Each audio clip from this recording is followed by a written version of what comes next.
So are you happy to be in church? Yes.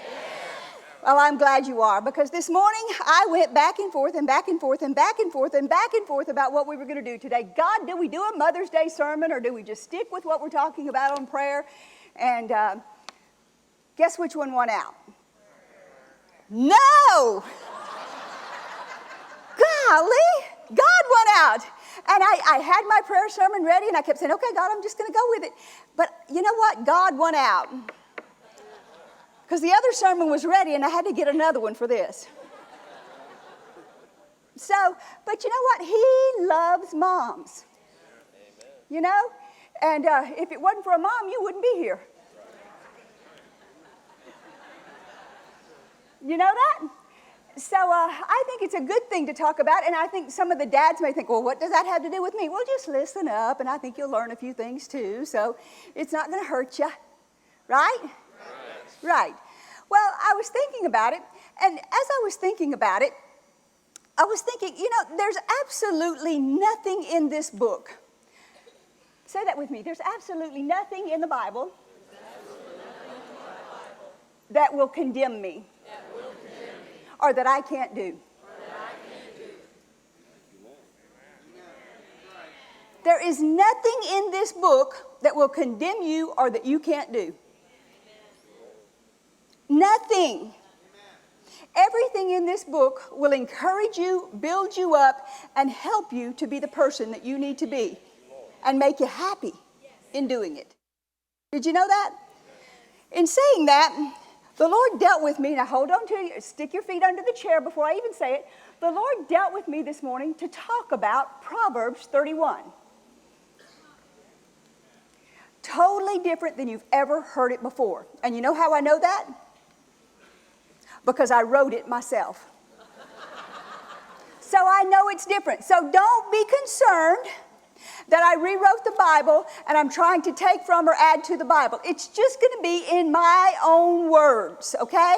So don't go out of here and say she's trying to add to or take from, okay? I just want to do what we will do today before it's all said and done. We're going to read several translations of Proverbs 31, but we're going to end up with a modern day Proverbs 31. And how it applies to you today. And the guys say, how in the world will that apply to me? Hold on. You'll see. It's going to be fun. Don't get quiet. God's fun. If you know anything about me, if it ain't fun, I ain't for it. Leave me out. And if you know anything else about me, if it ain't easy, you know, when Jesus taught them in the Bible, think about the stories he taught them in the Bible. Plant a garden. Go fishing. Now, go to the bank and plant your talent. What's hard about those stories? I got an echo now, Rob. Something changed on my voice. It's kind of not right. It bothers me. So I'm thinking about what I'm saying when I'm saying it, and then I'm saying it again. Kind of, whoa, okay, here we go.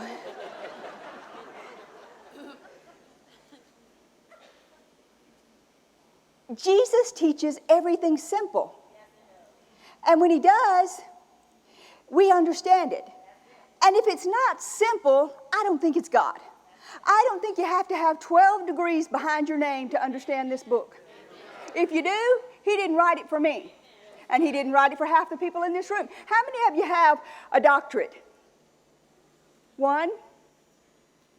2 people in this whole room have a doctorate. So that means that God would have left out 99.9% of this room to be able to understand the Bible. I don't believe you have to be. The Bible said to come to him as a little child. Now, how many of you have ever seen a little child tear apart a toy to try to figure out how to work it? Okay? How many of you ever saw that child actually be able to put it back together? Huh? Very, very, very few of them actually desired to put it back together or knew how to put it back together. right? But they could sure enough take it apart. And that's exactly what I think a lot of people do with the Bible. They take it apart and think they know how to put it back together like kids do with toys. And it ain't put back together right. Do you understand what I'm saying? You can dissect this book from top to bottom and all in between. But unless you look at it like a little child for its simplicity, the way that God intended it to be, you're going to mess it up. Because God is not an intellectual God. He's a love God. And unless you look at this book from the form of love and caring about people, you're going to miss the points behind it. And I ain't some theological person with 12 doctrines behind my name. So if you came here for that, you might want to find someplace else this morning. Brother Hagin said he knew a lot of people with a PhD behind their name.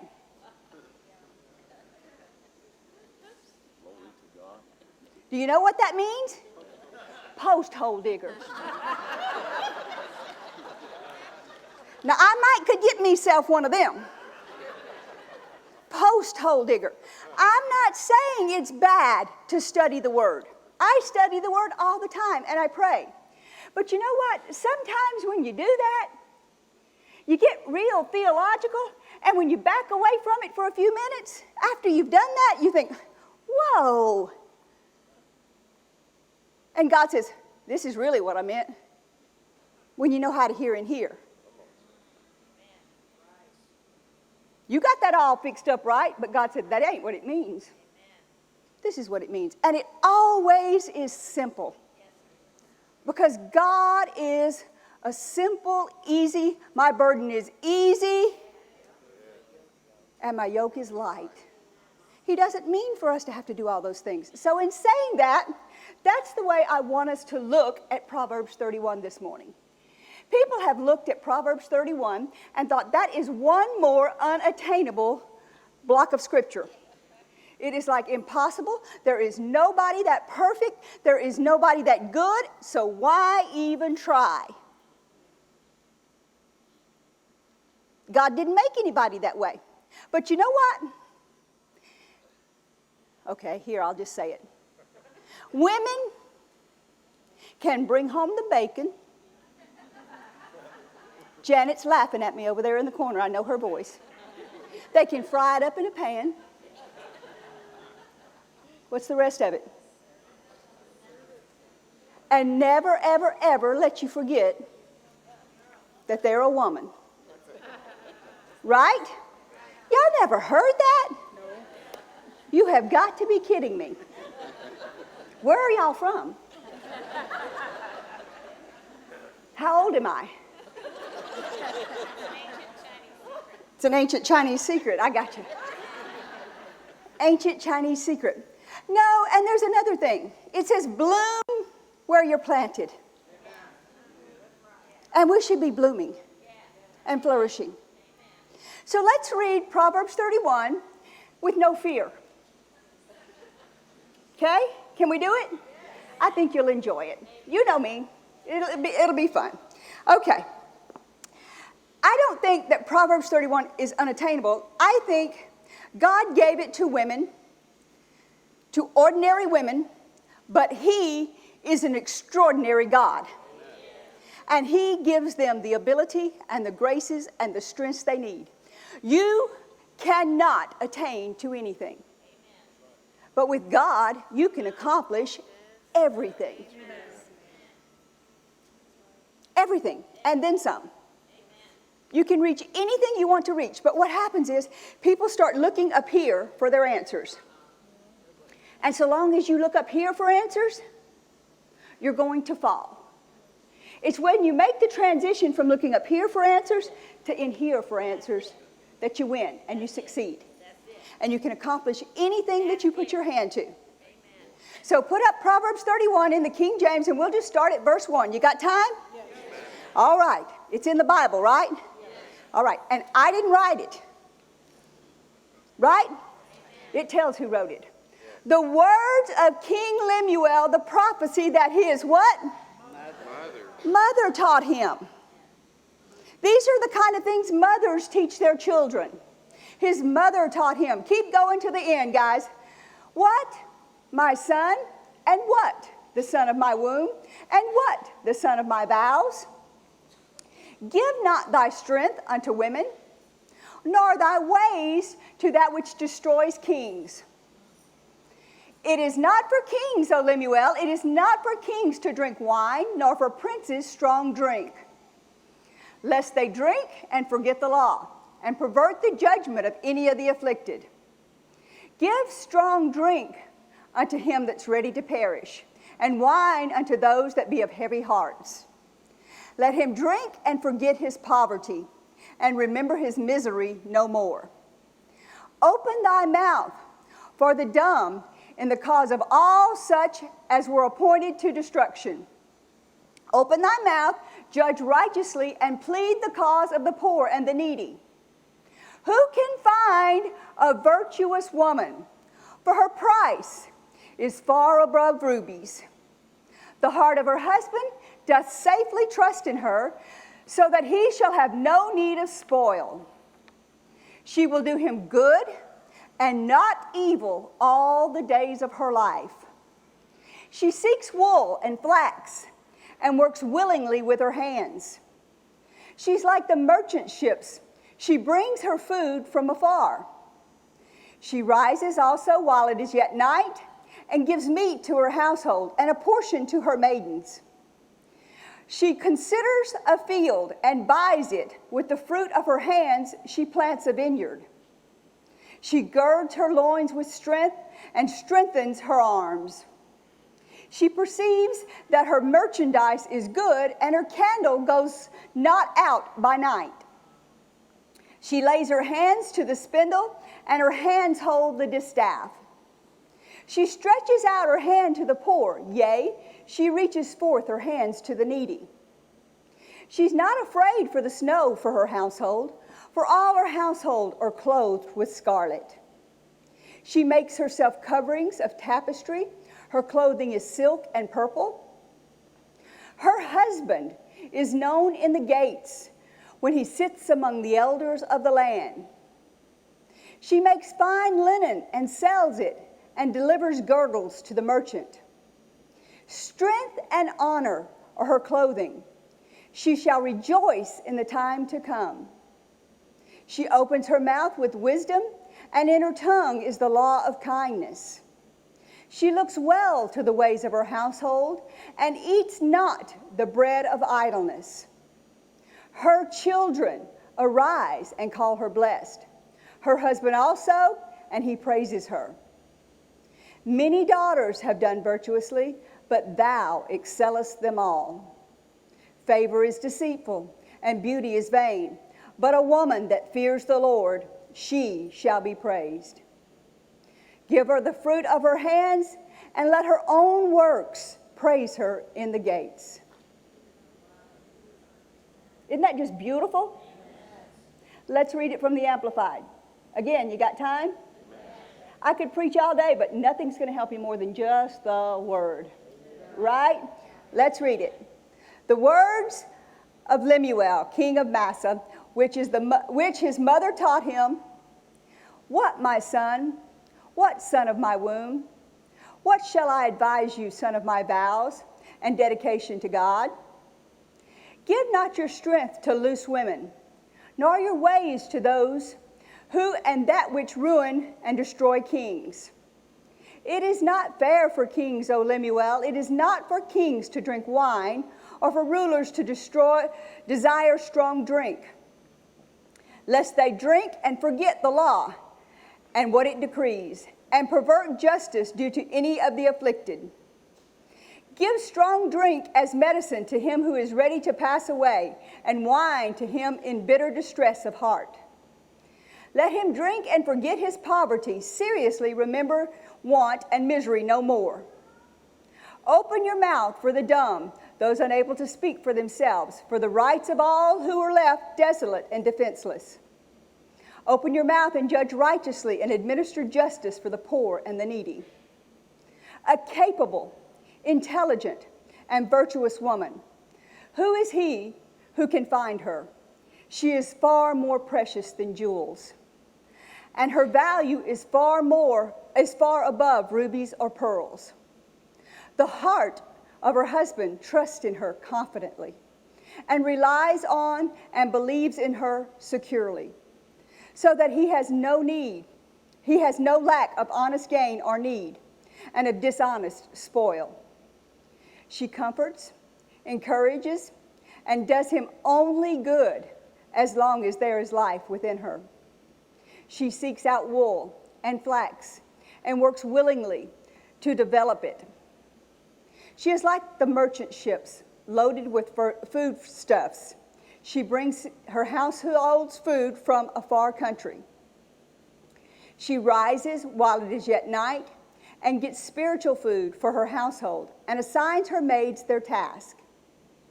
She considers a new field before she buys or accepts, expanding prudently and not courting neglect of her present duties by assuming other duties. With her savings of time and strength, she plants fruitful vines in her vineyard. She girds herself with strength, spiritual, mental, physical fitness for her God-given task, and makes her arms strong and firm. She tastes and sees that her gain from work with and for God is good. Her lamp goes not out, but it burns on continually through the night of trouble, privation, or sorrow, warning away fear, doubt, and distrust. She lays her hands to the spindle, and her hands hold the distaff. She opens her hands to the poor. Yes, she reaches out her filled hands to the needy, whether in body or mind or spirit. She fears not the snow for her family, for all her household are doubly clothed in scarlet. She makes for herself coverlets, cushions, and rugs of tapestry. Her clothing is linen, pure and fine, and of purple, such as of which the clothing of the priest and the hallowed clothes of the temple were made. Her husband is known in the city's gates when he sits among the elders of the land. She makes fine linen garments and leads others to buy them. She delivers to the merchants girdles or sashes that free one up for service. Strength and dignity are her clothing, and her position is strong and secure. She rejoices over the future, the latter day, or time to come, knowing that she and her family are in readiness for it. She opens her mouth in skillful and godly wisdom, and on her tongue is the law of kindness, giving counsel and instruction. She looks well to how the things go in her household, and the bread of idleness, gossip, discontent, and self-pity she will not eat. Her children rise up and call her blessed, happy, fortunate to be envied. And her husband boasts of and praises her, saying, "Many daughters have done virtuously, nobly, and well, with the strength of character that is steadfast in goodness, but you excel them all. Charm and grace are deceptive, and beauty is vain, because it is not lasting. But a woman who reverently and worshipfully fears the Lord, she shall be praised. Give her the fruit of her hands, and let her own works praise her in the gates of the city." Are you learning something every time you read it? Amen. You getting something more out of it every time you read it? Let's read one more translation, then we'll talk for a minute. Let's see, I think it is the Complete English Bible. Contemporary English version. These are the, let's just start with verse 10 on this one. Save a little time. Give them a minute to get it up there.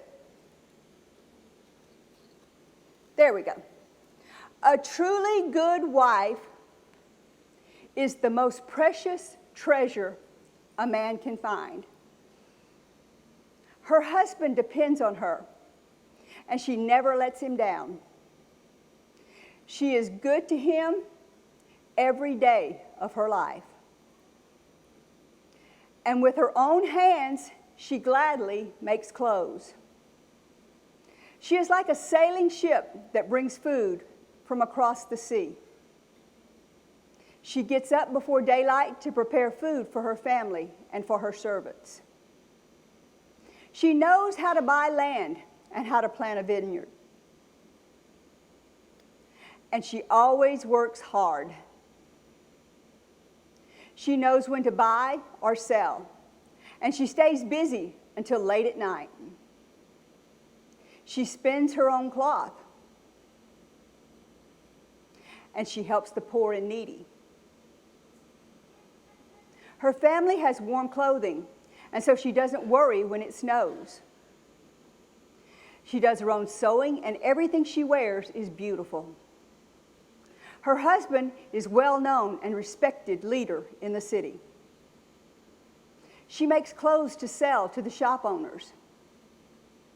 She's strong and graceful, as well as cheerful about the future. Her words are sensible, and her advice is thoughtful. She takes good care of her family and is never lazy. Her children praise her, and with great pride, her husband says, "There are many good women, but you are the best." Charm can be deceiving, and beauty fades away, but a woman who honors the Lord deserves to be praised. Show her respect, praise her in public for what she has done.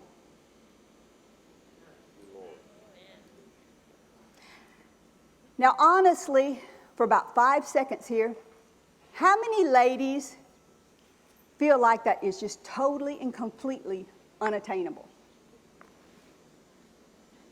Be honest for just about 5 seconds.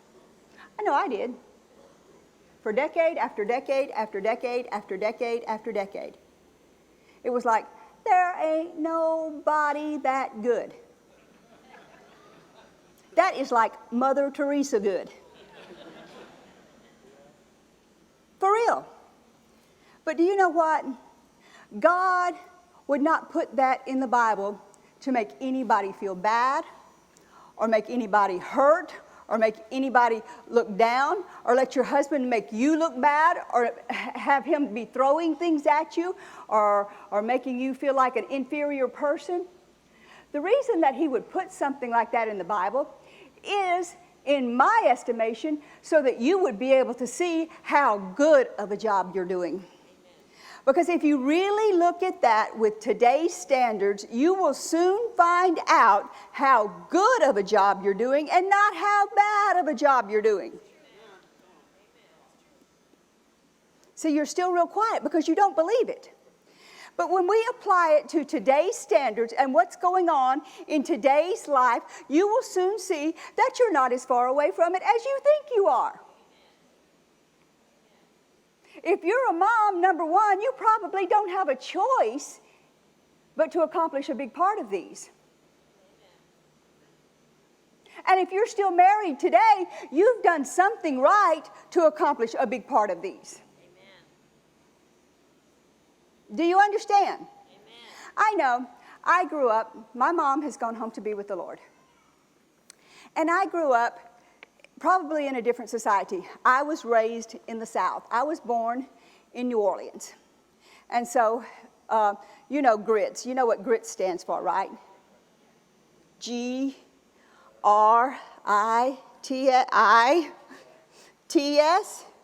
girls raised in the South. See, I did teach you something today. Grits, girls raised in the South. And you know, we were taught probably different than a lot of people because that's who we were. My mother was a Cajun lady, and my daddy was a Mississippi boy, and Louisiana man, Mississippi woman. You know that song? Yeah. Okay. They sang it all the time, so I know it, you know. We get together whenever we can. Mississippi River can't keep us apart. Where are... Okay, anyway. They played that on our stereo all the time. Okay? My mom raised me in such a way that you did not ever let anybody really, really, really know who you were. If something was going on in your life, no one ever knew it. But in today's society, if something's going on in your life, the world knows it.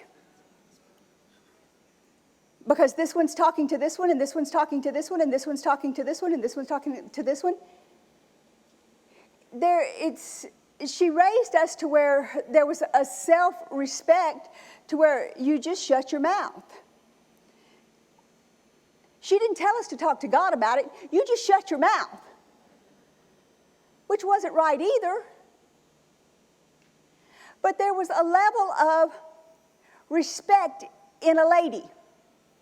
That they were supposed to be a certain way. That you just didn't do certain things being a lady. You just didn't do them. And, I've been surprised at how some things are done. I left there and I went north and I thought, wow, I like this freedom.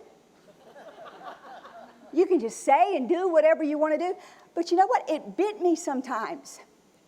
Because I realized being a southern girl that zipped her mouth and didn't just say what she was thinking and didn't just do whatever she wanted to do was not a Southern belle thing. It was a God thing. It was something that God had instated. It was the thing that God, you didn't tell people that you couldn't pay your bills, and you didn't tell people that you were having trouble in your marriage, and you didn't tell people what was going on with your kids, and you didn't tell people all these things. But I didn't know why you didn't do it, but now I know why. Because we're supposed to get in faith and talk to God about these things. It's not just a Southern belle thing, it's a God thing. Because if you cast all your cares upon the Lord, and He cares for you, He'll take care of these things for you. And you don't have to go tell your neighbor and your friend and your cousin and this one tell this one. And that's how it comes. So many people are at odds with so many people. This one's their friend today, and this one's their friend today, and this one's their friend today. But then they tell them this, and then they go tell this one because they're their friend and they're their friend. And then nobody's friends anymore. And people change friends like they do changing shirts. Because they thought they weren't going to tell anybody. Well, newsflash. If they told you their secret, they're going to tell your secret to somebody else. That's the way it works. And if they can't be confidential, not telling you somebody else's secret, you best not tell them your secret. Unless you want it plastered all over the front page of something. My mom taught me. Bless her heart, like I say, she's gone home to be with the Lord. But there was just lots of things she taught me, it being Mom's Day. You don't mind if I talk about Mom for a few minutes, right? My mom taught me, I was raised in a family with two sisters, an older one and a younger one. And my mom taught me there was absolutely nothing I could not do. Now, my mom, we were raised, as you all know, Catholic.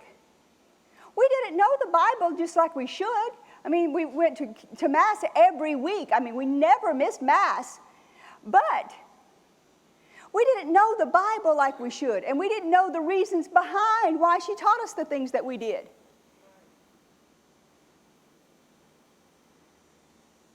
But she taught me to be confident. And that anything that I wanted to do, I could do. Now, I had absolutely no sense that it was because God was helping me, though. So I would fall on my face a lot. And I would try it in my own strength. And I wouldn't be able to succeed. That confidence comes from God. It doesn't just come from your mother. Mom can encourage you to do these things, but the thing that backs that confidence up and undergirds that confidence is greater than Mom. It's the God that stands behind the words that Mom is saying. And Mom can say all sorts of things, but unless it's like a policeman. If you see a policeman standing out in the middle of University out here, and 5 o'clock traffic is going in every direction, and he just jumps right out in the middle of the street, and he's got on his street clothes, are you going to stop? You'll stop to keep from hitting him, but you won't stop and let him direct you and tell you what to do. Is that right? But what about if he's got on his uniform, and he's got his whistle in his mouth, and he says, stop. And he says, turn here. What will you do? You'll stop and turn there. But what if that same person has on ragged clothes, torn t-shirt, looks scruffy and hasn't had a bath, the very same person, and they jump out in that street and they hold their hand out in front of you and they say, stop, turn here. Are you going to stop and turn there? Why not? They have nothing backing them. There's no force behind them. The one has the power of the police force and the authority behind him backing him. Well, in order for Mom's words to work, she needs something backing her. She needs something bigger than just herself saying, don't do this. Don't do that. Why don't I do this? Why don't I do that? Why do I behave this way? Why do I behave that way? I do it because I have an authority behind me. God gave me the place of being mother. Ephesians says, honor your father and mother, and it will go long. You'll have a good life, you'll enjoy life, and it'll go long with you. You'll have a joyous, enjoyable, long life. You can have a long life and it be miserable. You don't want that. You want to enjoy life and be long at the same time. You don't want to just be going through life and be miserable and sick all the days of your long life. It's the first commandment with promise. So when you do that and you honor your mother and father, then you can enjoy a long, good life. But when Mom says, do this, and it's got nothing backing it, then you have no reason to do it. Okay, tell me this. What age is a child? Did y'all go to sleep? Children. What age would you consider a child? 10, 11, 12, 17. What's the oldest? Let's put it this way. What's the oldest age anyone in here would consider a child to be? 16? 12? Anybody go for over 17? Anybody? How old? How old? I can't hear. What did she say, Rob? A child. The word child. They're still your children, but they're not a child. There's a difference between children and child, right? So child is what I'm talking about, not children, child. Anybody think older than 20, 17, 18, 20? Somebody thinks a child would be older than 20. Okay?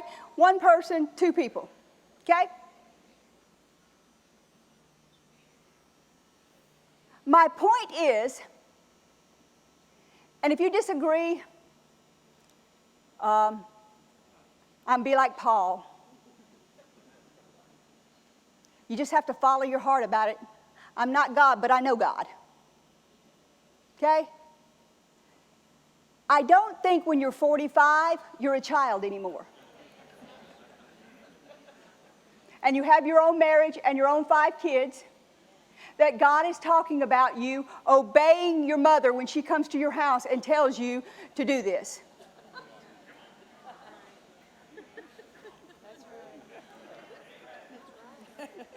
Huh?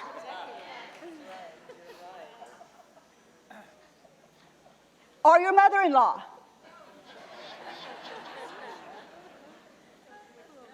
It said, children, obey your parents.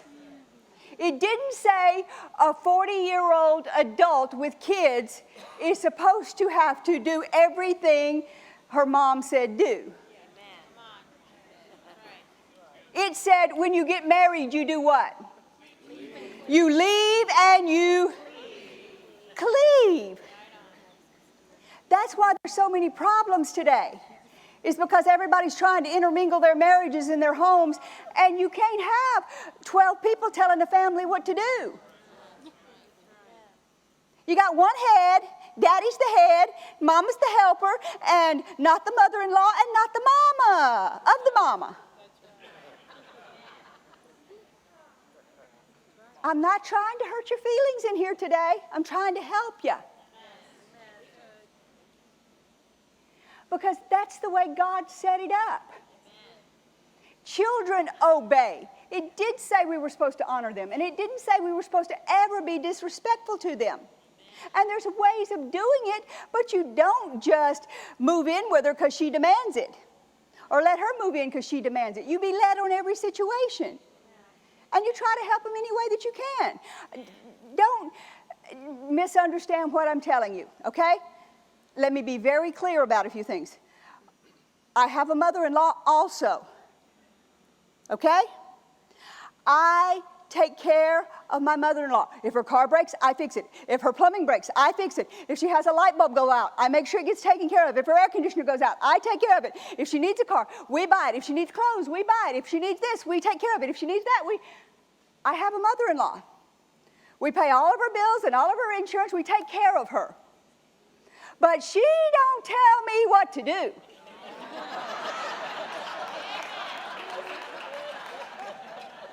And she don't tell me how to run the churches.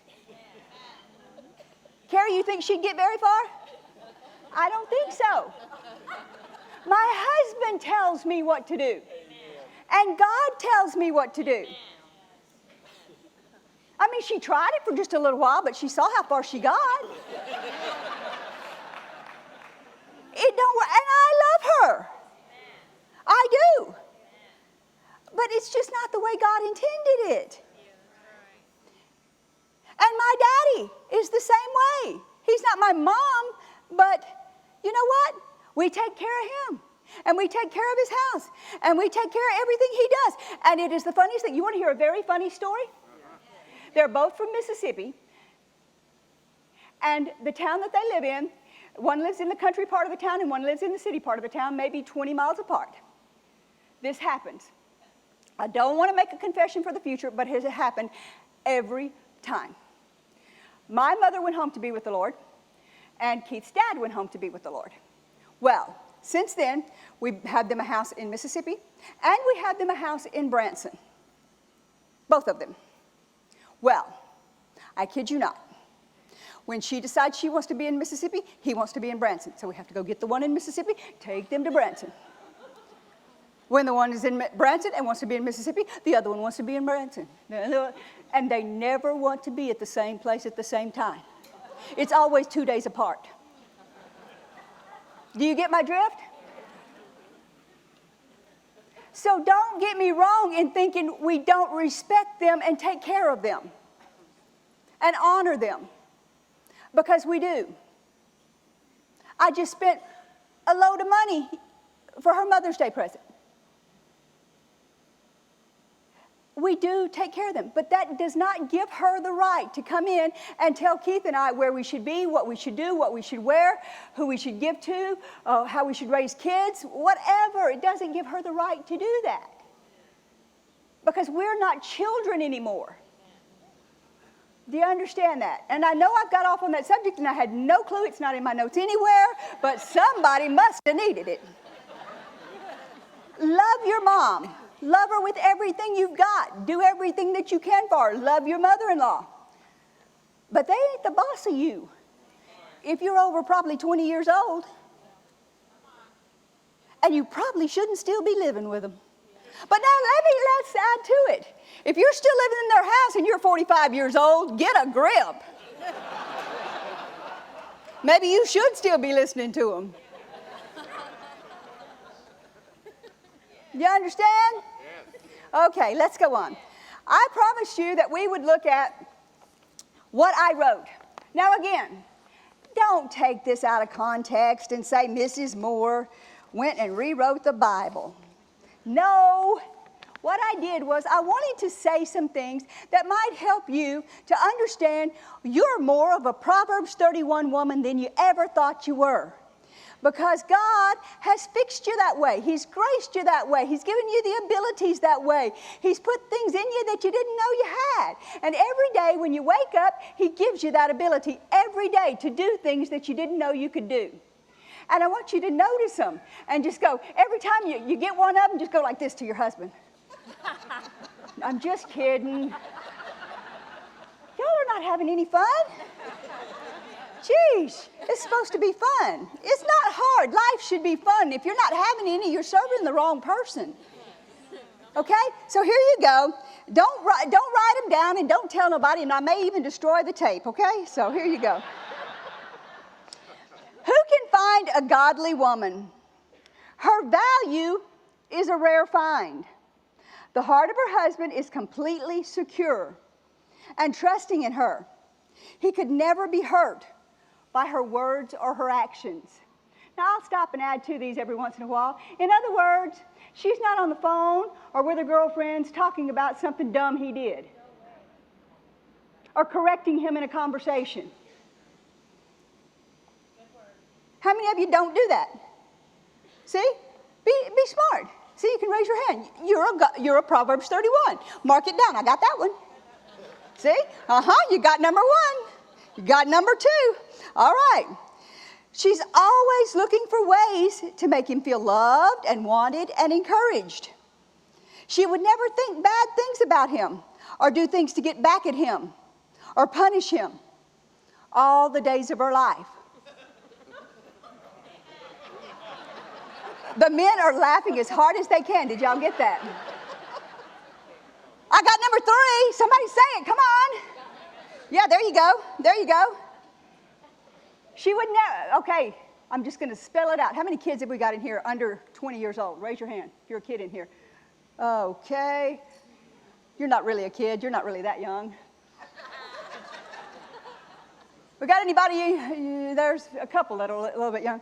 She doesn't use sex as a weapon. You got it? I'll just spell it out for you. Spell S. I'll spell it. X. She doesn't punish him. You got it? If you're not doing that, then you got that number. How about that? There you go. All right. 13. She seeks drapes and bedspreads and decorates and keeps her home with joy. How many of you ever been shopping and bought a new bedspread? Oh, yeah, see there, got you. You got that one, didn't you? And decorates her home. Yeah, you got it. You got it. All right. 14. She's much like a grocer. Do you know what I'm talking about? Grocery store owner? Grocer. She hunts the brands of food she needs to cook for him that he likes, even if it's from the World Wide Web. You get it? She brings her foods from afar. You ever done it? You ever got him anything off the web? Anything? Raise your hand. Come on, girls. Come on. You got it. You got that one right. You're Proverbs 31. You're racking them up. Hey, they didn't have the web in those days. We don't use ships to bring our food from afar. We use the web and the mailman. Right?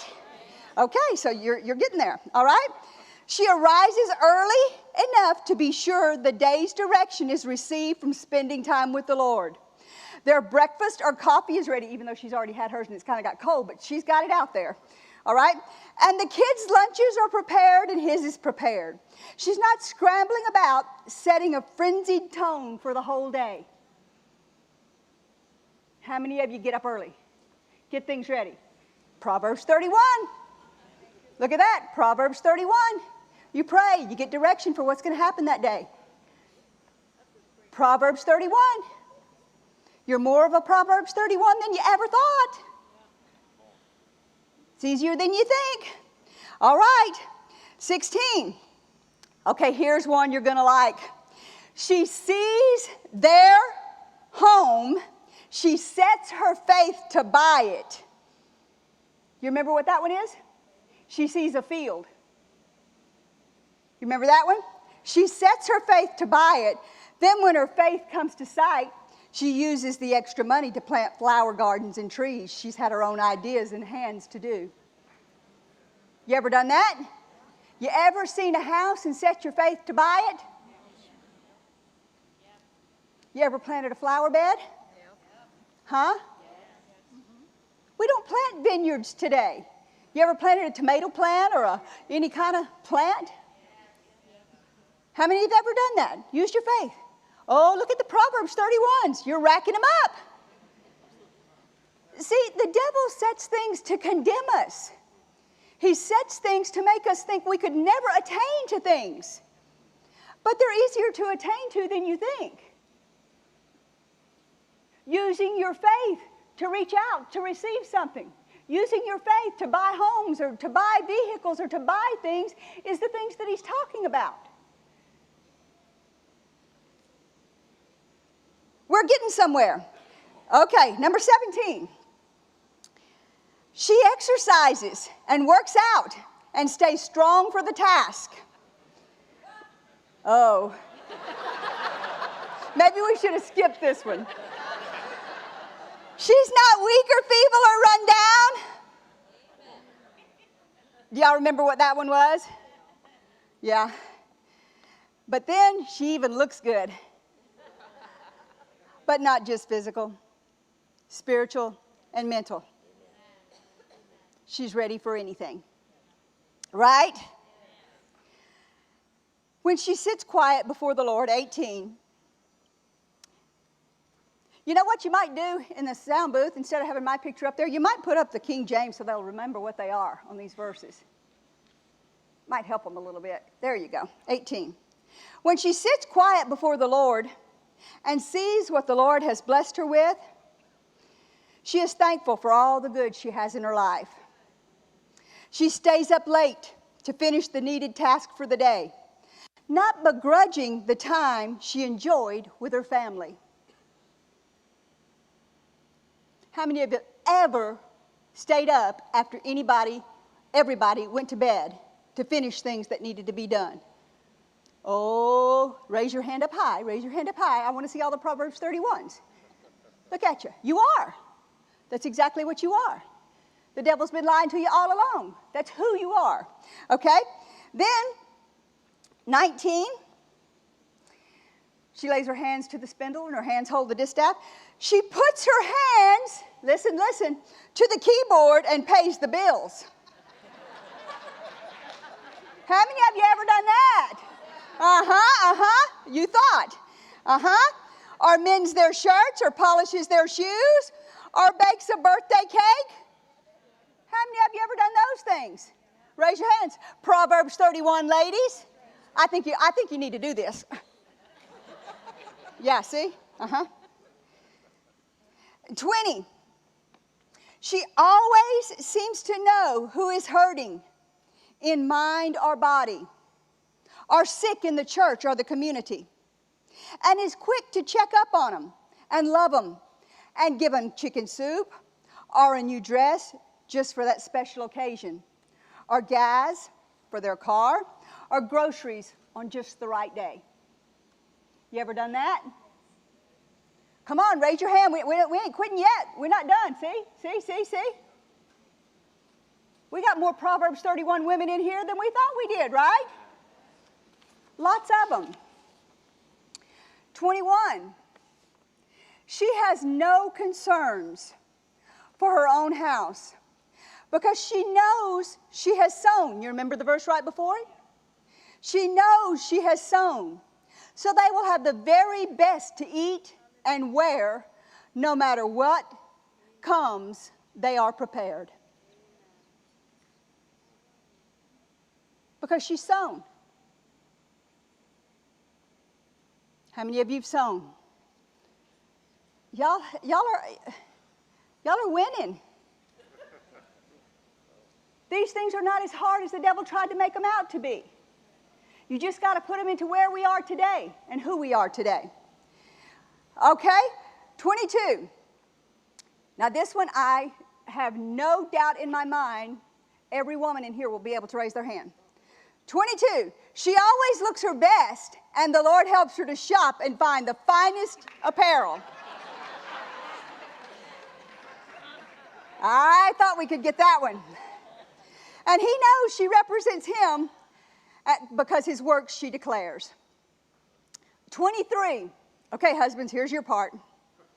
Her husband is known as he meets in fellowships with the leaders of our time, or the bosses, or his boss, or different people of our time.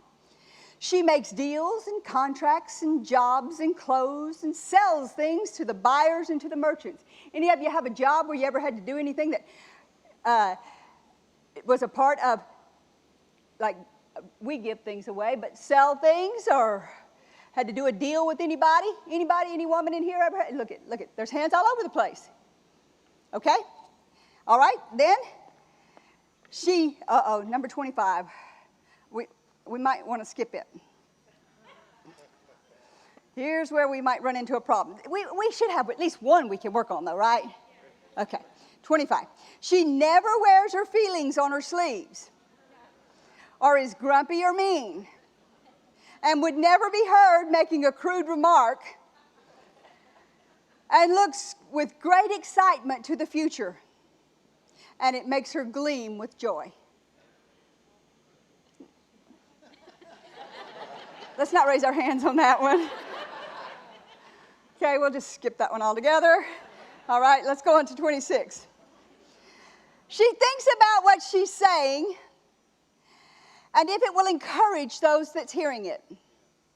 She never loses her cool when teaching or instructing. She does it with patience and kindness. She is alert and aware, and her home is working like clockwork. She's never wrapped up in laying around feeling sorry for herself, or talking on the phone, or watching soaps, or just being lazy. We're going to skip that one too. I'm not even going to look. I'm just going to keep reading. Her children, here's my favorite one. Her children brag on her, saying, "My mom is the best. My mom is the best." Her husbands, here's your test. Oh, we've been testing the wives all day. Okay, husbands, here's your part. Ready? Her husband tells all the other leaders and bosses and men, "I have the best wife." One hand went up. It's right there in the Bible. If she's got to do all these other things, right? Okay. Verse 29. There are many godly and working women in this world, but you, Missy, you outshine them all. Being a show-off is phony. You'll like this one. And looks depend on your plastic surgeon. These days. But a woman who loves and worships God is one who will end up with all the praise. She will live in the good fruit she has sown. And her husband will tell all the amazing things the Lord has used her to do as he fellowships with the leaders of the land. Is that what it says? Who's sitting in the gates? If you read the few verses before, the husband is sitting in the city gates with the leaders. How many Proverbs 31 women do I have in here today? Absolutely. It's a lot easier than you think. Don't let the devil go around telling you that you're not graced and you don't have the ability to do what God's called you to do. Because you are. And you're closer to being exactly who God wants you to be than you think you are.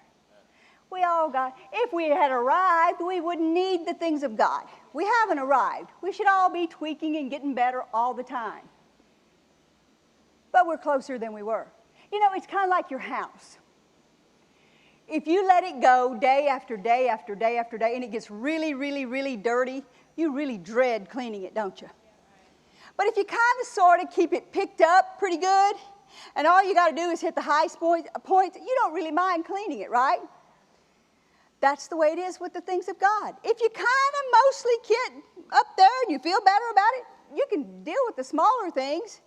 It's just when you think you're so far down that there's no way that you can attain to something, you don't even try. But you're further along than you thought you were. You are a Proverbs 31 woman. You're a godly woman. And the thing about it is, you don't have to do it by yourself. The greater one lives inside of you. And anything that you think you're trying to do by yourself, you'll fail. But anything you give him the ability to do within you, you'll succeed.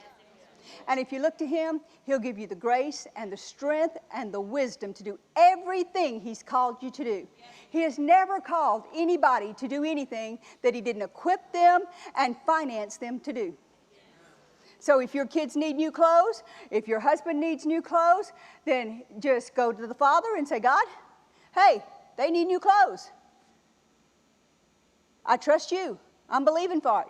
And watch and see if God won't come through for you. Because he has graced you for this job, for this task, for this ability. He will come through for you because that is your position. It's who you are. He's given you the ability and the strength to do it. Stand up on your feet.